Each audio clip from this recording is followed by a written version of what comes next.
करेंगे खबरों का, लेकिन उससे पहले नजर डालेंगे सड़कों पर।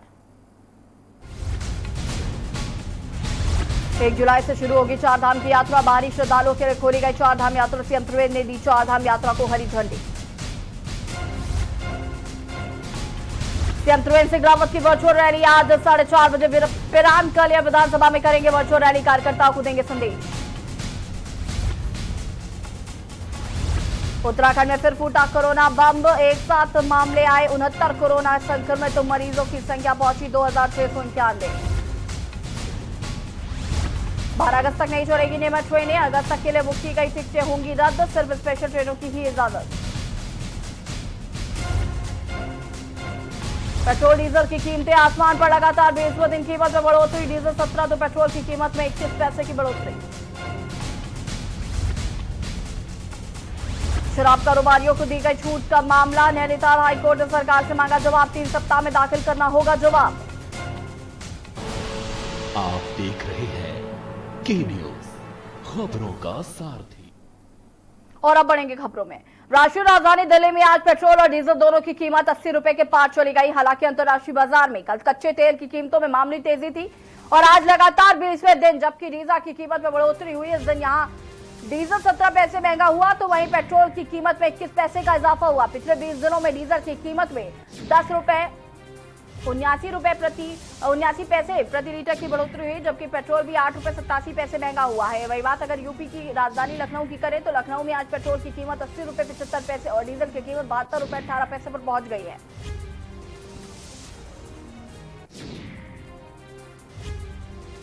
लगातार 20वें दिन भी बढ़ोतरी हुई है पेट्रोल डीजल के दामों में और देश भर में अब इसका विरोध प्रदर्शन शुरू हो गया है। पेट्रोल डीजल की लगातार कीमतें आसमान पर हैं, जिसको देखते हुए अब पेट्रोल आम जनता की जेबें जला रहा है। बता दें कि इतिहास में ऐसा पहली बार हो रहा है जब डीजल पेट्रोल से ज्यादा महंगा है और पेट्रोल के दाम भी 21 पैसे बढ़े हैं। डीजल 17 पैसे बढ़ोतरी दर्ज की गई है और पूरे देश भर में विरोध प्रदर्शन किया जा रहा है बढ़ते कीमतों को लेकर। पेट्रोल डीजल की जो कीमतें लगातार बढ़ रही हैं, लगातार 20वें दिन भी जो बढ़ोतरी दर्ज की गई है उसको लेकर लगातार लोग अब विरोध प्रदर्शन कर रहे हैं, सड़कों पर उतर रहे हैं। साथ ही साथ विपक्ष भी अब जमकर हमलावर हो रहा है।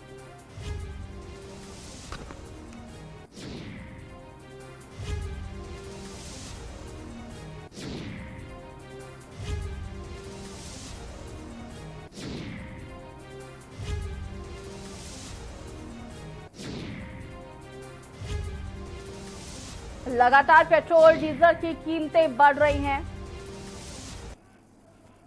अंतर्राष्ट्रीय बाजार में यूं तो पिछले 20 दिनों में से अधिकतर दिन क्रूड ऑयल की कीमत में नरमी का ही रुख रहा, लेकिन घरेलू बाजार में इसकी कीमतें लगातार बढ़ रही हैं। देश में लॉकडाउन के कारण 2 महीने से भी ज्यादा वक्त तक तेल की कीमतों में कोई बदलाव नहीं हुआ था, लेकिन बीते 19 दिनों से तेल के दाम आसमान पर हैं और 20वें दिन भी कीमतों में कोई कमी नहीं हुई, जिससे अब आम आदमी परेशान हो गया है।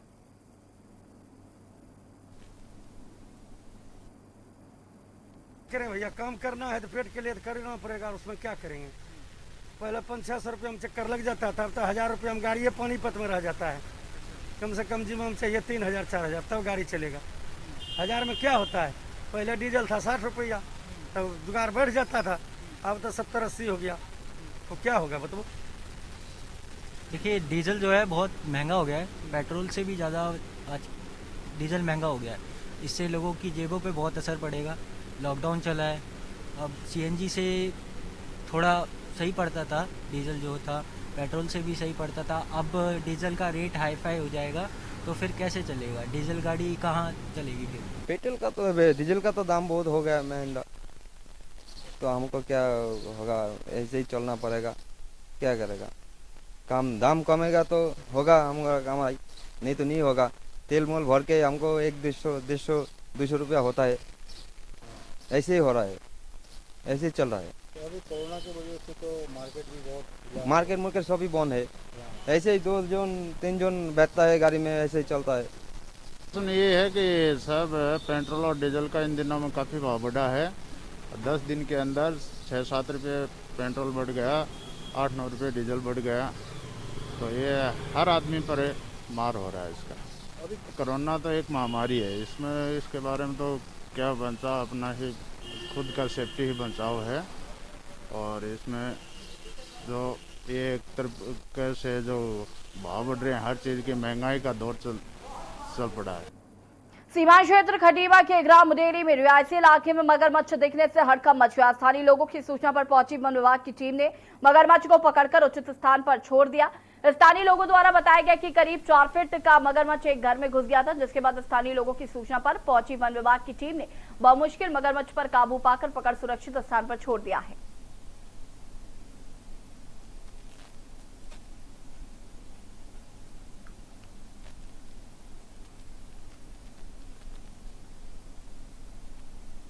साहब करीब 4-4:30 बजे तकरीबन ग्राम वासियों ने मेरे को सूचना दी कि अपने ग्राम मुड़ेली में मजार के पास में मगरमच्छ आया हुआ है, जहाँ पे कोई बच्चा बॉल से खेल रहा था तो पानी में बॉल चली गई। बॉल उठाने गया तो मगरमच्छ ने उस पर धावा बोल दिया, तो उसके हाथ में भी 2-4 दांत मगरमच्छ के लगे हैं।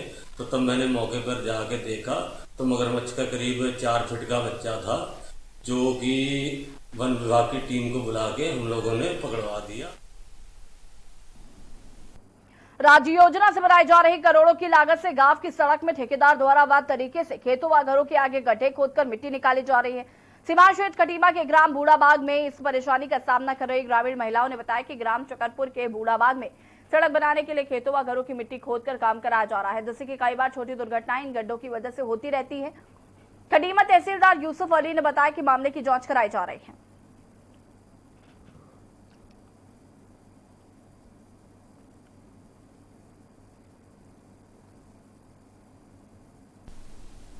इसमें चकरपुर बूढ़ाबाग में आज जो है संज्ञान में आया है कि वहाँ पे जो है सड़क बनाई जा रही है और साइड में जो है गहरे गहरे गड्ढे कर रखे हैं और उसके नियमानुसार जांच कराकर जो है इन्होंने अगर ज़्यादा गहरे गड्ढे किए हैं तो उनके खिलाफ जो है नियमानुसार कार्रवाई की जाए।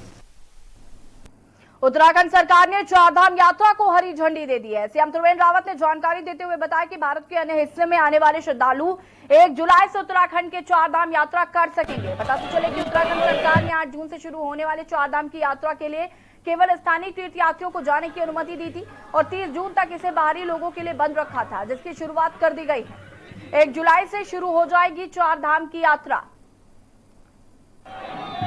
बता दें कि बाहरी श्रद्धालुओं के लिए चारधाम की यात्रा खोल दी गई है। अब 1 जुलाई से चारधाम की यात्रा कर सकेंगे श्रद्धालु।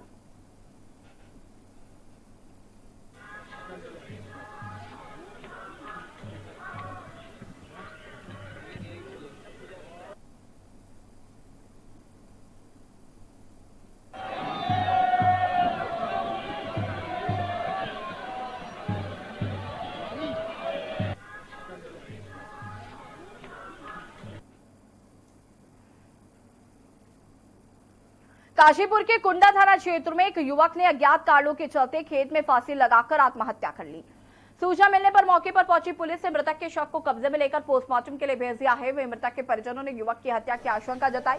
वहीं पुलिस पोस्टमार्टम रिपोर्ट आने के बाद कार्रवाई की बात कह रही है।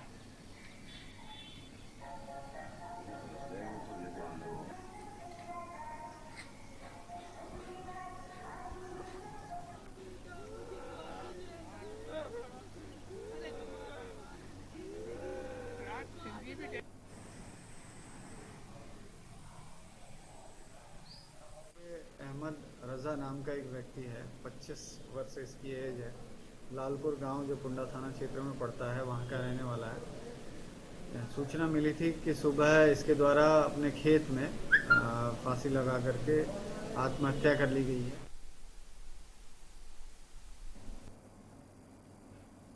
मंगलौर में 2 और लोगों की कोरोना रिपोर्ट पॉजिटिव आई है, जिसके बाद इलाके में हड़कंप मच गया। बता दें कि कुछ दिन पहले ही मुंबई से लौटे एक परिवार के सैंपल लिए गए थे, जिसमें से परिवार के 2 सदस्यों की रिपोर्ट कोरोना पॉजिटिव आ गई। कोरोना पॉजिटिव में एक बालक और एक महिला है, जिसके बाद स्वास्थ्य विभाग में हड़कंप मच गया और मेडिकल की टीम दोनों के घर पहुंची और उन्हें आइसोलेशन वार्ड में भर्ती कराने के लिए ले गई। साथ ही सीएमओ के आदेश पर पूरे मोहल्ले को सैनिटाइज किया जा रहा है।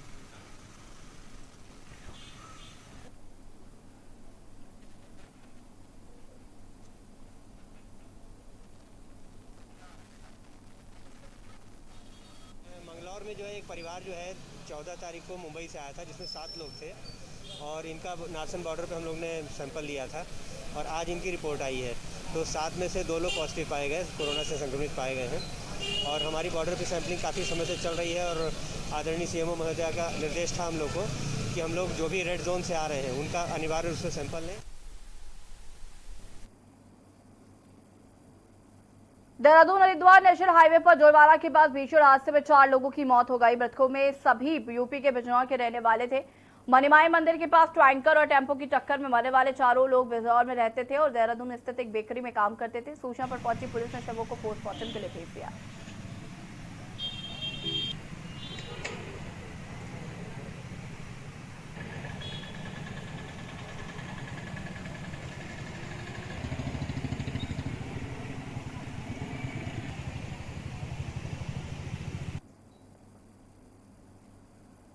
कोरोना महामारी दुनिया में तेजी से अपने पैर पसारती जा रही है। वर्ल्डोमीटर के मुताबिक पूरी दुनिया में कोरोना से 97 लाख लोग संक्रमित हो चुके हैं, जबकि मरने वालों की संख्या 4,90,000 के पार पहुंच चुकी है। वहीं 52 लाख से ज्यादा लोग ठीक भी हो चुके हैं। दुनिया के करीब 66% कोरोना के मामले सिर्फ 10 देशों से आए हैं। बात भारत की करें तो देश में कोरोना के मामले 4,91,170 तक पहुंच गए हैं। कोरोना से अब तक देश में 15,308 की मौत हुई, तो वहीं कोरोना से 2,85,671 मरीज ठीक हुए हैं। देश में लगातार कोरोना वायरस का ग्राफ बढ़ता जा रहा है।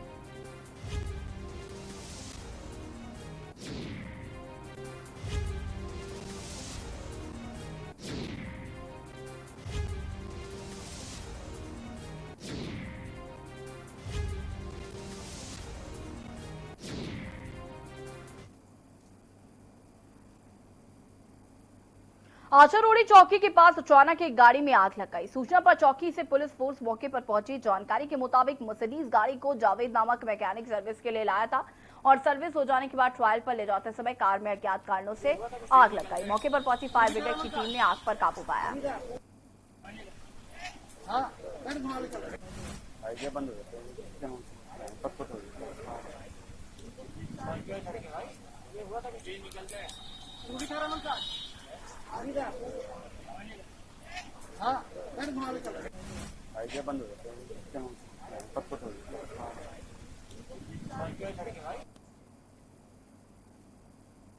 मंगलौर नगर पालिका में सफाई कर्मी के कीटनाशक के छिड़काव के दौरान तबियत बिगड़ गई, जिससे उसको अस्पताल ले जाकर भर्ती कराया गया।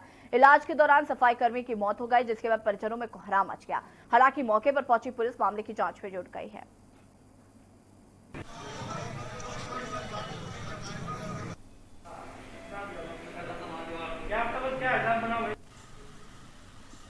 पालिका का राहुल नाम का 22 वर्षीय कर्मचारी है, जो नगर पालिका पे आउटसोर्स से लगा हुआ कर्मचारी, जो वहाँ पर जो आज दिन में इसकी संदिग्ध परिस्थितियों में मौत होगी छिड़काव के दौरान।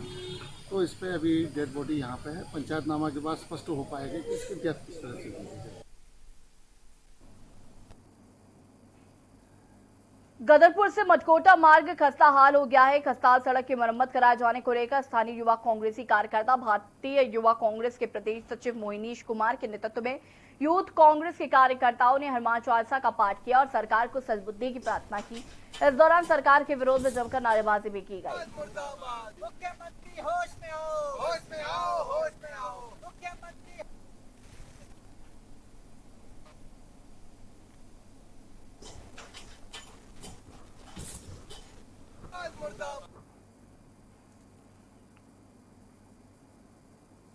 जिलाधिकारी का पद संभालने के बाद पहली बार वंदना चौहान ने केदारनाथ यात्रा पड़ावों का भ्रमण कर पुनर्निर्माण कार्यों का जायजा लिया। गौरीकुंड में जल्द से जल्द तप्त कुंड के निर्माण का आदेश दिया। गौरीकुंड से केदारनाथ तक 18 किलोमीटर तक डीएम ने पैदल निरीक्षण किया और यात्रा व्यवस्थाओं का जायजा लेते हुए अधिकारियों को जरूरी दिशा निर्देश दिए।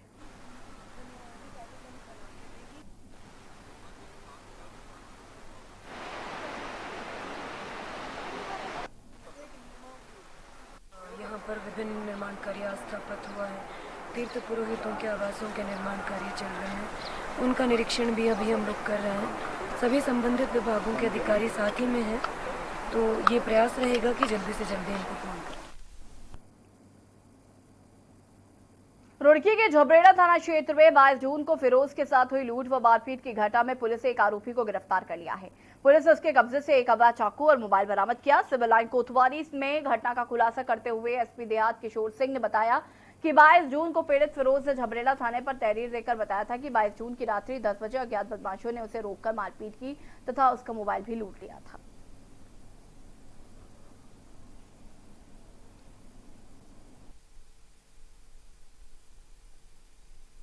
22 जून को वादी फिरोज के द्वारा थाना झबरेला पर यह सूचना अंकित कराई गई कि अज्ञात बदमाशों द्वारा उसे रोककर उसके साथ मारपीट करते हुए उसे जान से मारने की धमकी देकर उसका मोबाइल फ़ोन लूट लिया गया और उसके ही फ़ोन से उसके परिजनों को धमकी देकर पैसों की मांग की गई। इस संबंध में थाना झबरेला पर अंतर्गत धारा 341, 392, 386, 307, 323, 506 IPC के अंतर्गत अभियोग पंजीकृत किया गया और विवेचना के दौरान 3 अभियुक्त प्रकाश में आए। अभियुक्त एजाद को कल गिरफ्तार कर लिया गया है। उधम सिंह नगर के पंतनगर कृषि विश्वविद्यालय के टैगोर भवन और इंटरनेशनल गेस्ट हाउस में बनाए गए क्वारंटाइन सेंटर से 4 लोगों के भागने से पुलिस प्रशासन में हड़कंप मचा हुआ है। चारों लोग कुछ दिन पहले ही रेड जोन से आए थे। युवकों के फरार होने के बाद थाना पंतनगर में मुकदमा दर्ज किया गया। घटना की सूचना पर एसपी जगदीश चंद्र, सीओ सिटी अमित कुमार सहित थाना पंतनगर पुलिस भी मौके पर पहुंची।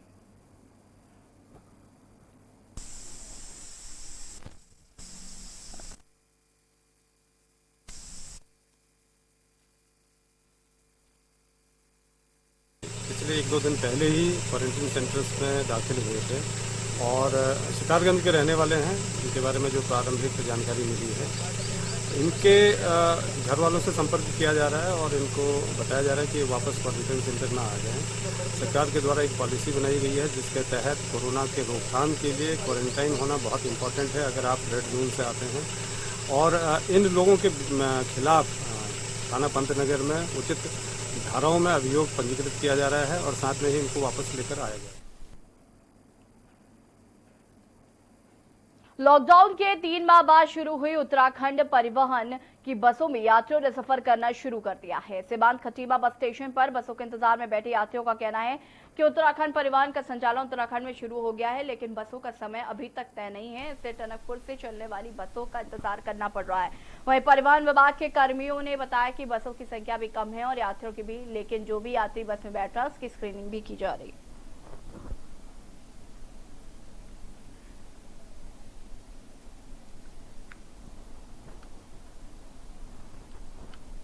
हमारे टनकपुर डिपो से वाहन चलना शुरू हो गए हैं, लेकिन अभी हम कुछ लिमिटेड मात्रा में ही गाड़ियां चला रहे हैं, जो कि 2 से 3 गाड़ियां अभी निकल रही हैं। जैसे जैसे यात्रियों की संख्या में इजाफा होगा तो हम लोग वाहन भी बढ़ा देंगे उसी हिसाब से। अभी हालांकि यात्रियों को पूर्ण रूप से जानकारी नहीं है, जिस कारण से यात्रियों की संख्या बहुत कम। मिशन 2022 से पहले चुनावी जमीन के उबर्रा बनाने के लिए भाजपा वर्चुअल प्लेटफॉर्म को अपना अचूक हथियार बनाने जा रही है। कोविड-19 महामारी में सामाजिक दूरी की मर्यादा का पालन करते हुए पार्टी अपने कार्यकर्ताओं और जनता से अपने संवाद को टूटने नहीं देना चाहती। यही वजह है कि उसने अब तक प्रदेश और जिलों व मंडलों से लेकर बूथ स्तर तक 10,000 से अधिक व्हाट्सएप ग्रुप तैयार कर लिए हैं। ये सिलसिला अभी भी जारी है। प्रत्येक विधानसभा में अब तक पार्टी से जुड़े लोगों के 500 मोबाइल नंबर जुटाए जा चुके हैं और यह संख्या आने वाले कुछ महीनों में और अधिक बढ़ेगी। लिहाजा संवाद के लिए पार्टी वर्चुअल हथियार को और धारदार बनाने का फैसला कर रही है। कोविड-19 महामारी की वजह से पार्टी ने वर्चुअल माध्यम को चुना है। वर्चुअल रैलियों, बैठकों, संवादों और कॉन्फ्रेंस का यह सिलसिला निरंतर जारी रहने वाला है।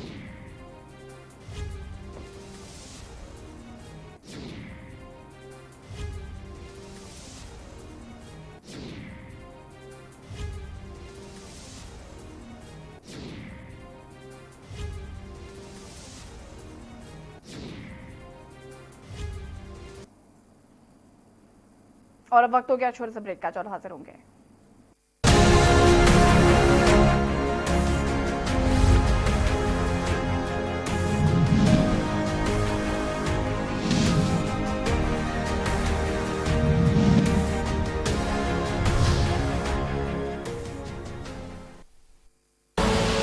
आप देख रहे हैं के न्यूज, खबरों का सारथी।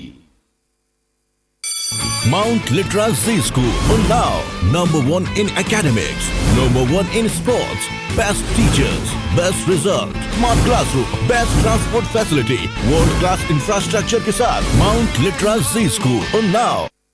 खुदी को आजमाया है तो ये अंदाज आया है, खुदी को आजमाया है तो ये तुम में भी मैं हूं। शुद्ध प्लस पान मसाला। आप देख रहे हैं के न्यूज, खबरों का सारथी।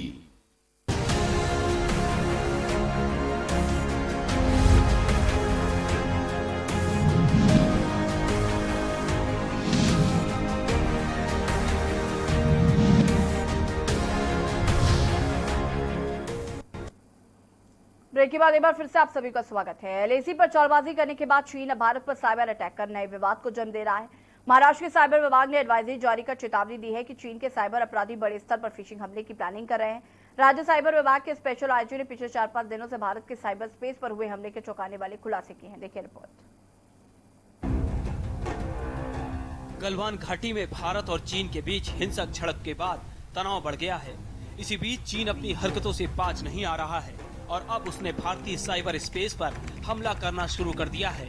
पिछले 5 दिनों में चीन की तरफ से 40,000 से ज्यादा साइबर अटैक की घटनाओं को अंजाम दिया गया है। देश में सूचना, बैंकिंग और इंफ्रास्ट्रक्चर के क्षेत्र में पिछले 4 से 5 दिनों में हजारों साइबर हमले हुए हैं। साइबर विभाग के गहन विश्लेषण और जांच के बाद ये पाया गया है कि ये सभी हमले चीन की तरफ से हुए हैं और इन हमलों में सबसे महत्वपूर्ण कुछ क्षेत्रों को टारगेट किया गया था। वहीं इन साइबर हमलों की बढ़ती संख्या के पीछे चीनी सेना के साथ चीनी सूचना वॉरफेयर सेल पर संदेह जताया जा रहा है। महाराष्ट्र के साइबर इंटेलिजेंस सेल के विशेष पुलिस महानिरीक्षक यशस्वी यादव ने कहा, हमने महाराष्ट्र साइबर विभाग को जानकारी दी है कि भारतीय साइबर स्पेस में पिछले 4 से 5 दिनों में प्रमुख सेक्टर्स में साइबर हमलों में अचानक बढ़ोतरी हुई है और सभी हमले चीन से हुए हैं। डिपार्टमेंट ने ऐसी इंफॉर्मेशन कोलेट की है जिससे ये पता चलता है कि पिछले 4-5 दिनों में एकदम से इंडिया के साइबर स्पेस पे जो रिसोर्सेज हैं, स्पेशली जो कि इंफ्रास्ट्रक्चर सेक्टर में है, जो इंफॉर्मेशन सेक्टर में है और बैंकिंग सेक्टर में है, उसमें एकदम से चाइना के द्वारा साइबर अटैक्स की संख्या में बहुत ज़्यादा तेजी आई है। चीन इस वक्त 2 मोर्चों पर एक साथ भारत के खिलाफ साजिश रच रहा है। एक तो लाइन ऑफ एक्चुअल कंट्रोल पर और दूसरा भारत के साइबर स्पेस में। महाराष्ट्र साइबर इंटेलिजेंस सेल के स्पेशल आईजी यशस्वी यादव ने बताया कि साइबर अटैक के लिए चीनी हैकर्स 2 तकनीक का इस्तेमाल कर रहे हैं। पहला टाइप है distributed Daniel of service attack. अगर किसी यूटिलिटी प्रोवाइडर वेबसाइट की सिर्फ 1000 लोगों की रिक्वेस्ट एक्सेप्ट करने की क्षमता है तो ये हैकर्स उसे हैक करके इस क्षमता को 10 लाख तक ले जाते हैं, जिससे पूरा सिस्टम ही क्रैश हो जाता है। दूसरा, इंटरनेट प्रोटोकॉल हाईजैक। इसमें हैकर्स किसी वेबसाइट या इंटरनेट अकाउंट के ऑनलाइन ट्रैफिक को वाया चीन डाइवर्ट करके टारगेट तक ले जाते हैं, जिससे सर्विलांस में इस्तेमाल किया जा सके। बता दें कि साइबर अटैक सूचना, बैंकिंग और इंफ्रास्ट्रक्चर क्षेत्रों पर किया जा रहा है। अब तक कम से कम 40,300 साइबर हमलों की जानकारी मिली है।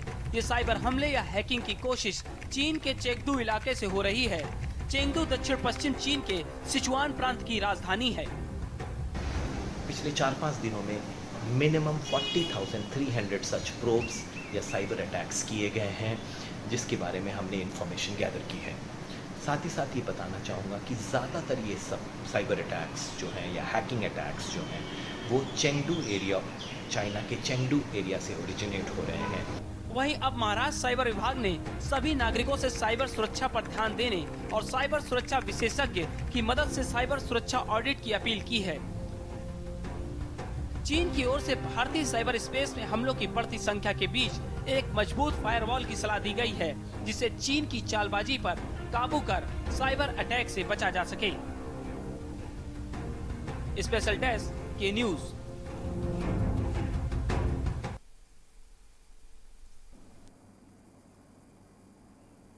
नैनीताल हाईकोर्ट ने राज्य सरकार द्वारा शराब कारोबारियों को दी जा रही छूट के मामले में दायर जनहित याचिका पर सुनवाई करते हुए सरकार से जवाब दाखिल करने को कहा है।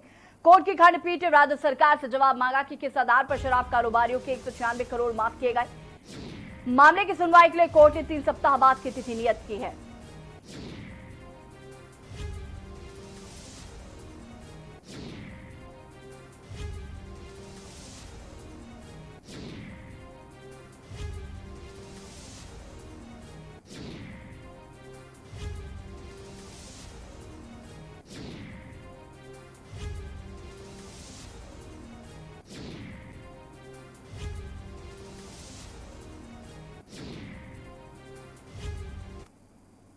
देखिए, उत्तराखंड सरकार द्वारा शराब जो विक्रेताओं का 197 करोड़ रुपया माफ करने के खिलाफ हमने यहाँ पर याचिका डाली थी। उसका आधार यही था कि सरकार द्वारा इन लोगों का 197 करोड़ रुपया माफ कर दिया गया, ये कहते हुए कि कोविड पीरियड में इनकी दुकानें नहीं खुली थी। जबकि दूसरी तरफ जो ट्रांसपोर्ट के जो हमारे व्यवसायी हैं, जो ट्रक ओनर्स थे, उनका भी कारोबार इन 3 महीनों में बिल्कुल नहीं चला, लेकिन सरकार ने उनका 1 रुपया भी माफ़ नहीं किया। और यहाँ तक कि सरकार ने अपने एम्प्लॉयज़ का 30% भत्ता भी काट दिया, ये कहते हुए कि हमारे पास तनख्वाह देने के लिए, भत्ता देने के लिए पैसे नहीं हैं। उस पर आज सुनवाई करते हुए माननीय न्यायालय ने सरकार से जवाब मांगा है कि 197 करोड़ रुपया क्यों माफ़ किया, इसका जवाब। चाइना के खिलाफ कांग्रेसियों ने डीडी चौक पर नारेबाजी करते हुए जमकर प्रदर्शन किया। साथ ही 1 दर्जन वाहनों में बैनर लगाकर लोगों को जागरूक किया। लद्दाख की गलवान घाटी की घटना के बाद देश में लोगों का गुस्सा शांत होने का नाम नहीं ले रहा है। कांग्रेस कार्यकर्ताओं ने डीडी चौक पर चाइना के खिलाफ जमकर प्रदर्शन करते हुए चाइनीज प्रोडक्ट के बहिष्कार करने की अपील भी की। इसके साथ साथ कार में बैनर लगाते हुए लोगों को जागरूक भी किया। उन्होंने कहा कि चाइना द्वारा बॉर्डर में लगातार घुसपैठ की जा रही है। एक और तो वह अपने सामानों को भारतीय बाजार में बिक्री कर अपने देश की अर्थव्यवस्था को अक्षा कर अपनी मजबूत सेना को मजबूत करने में जुटा है, और दूसरी ओर सरहद में तैनात हमारे वीर जवानों को धोखा देकर शहीद कर रहा है। उन्होंने देश की जनता से आह्वान करते हुए कहा कि चाइना के सामानों का बहिष्कार होना जरूरी है। ऐसे में देश के प्रत्येक नागरिक को चाइना के सामान का बहिष्कार करते हुए चाइना की कमर तोड़नी चाहिए।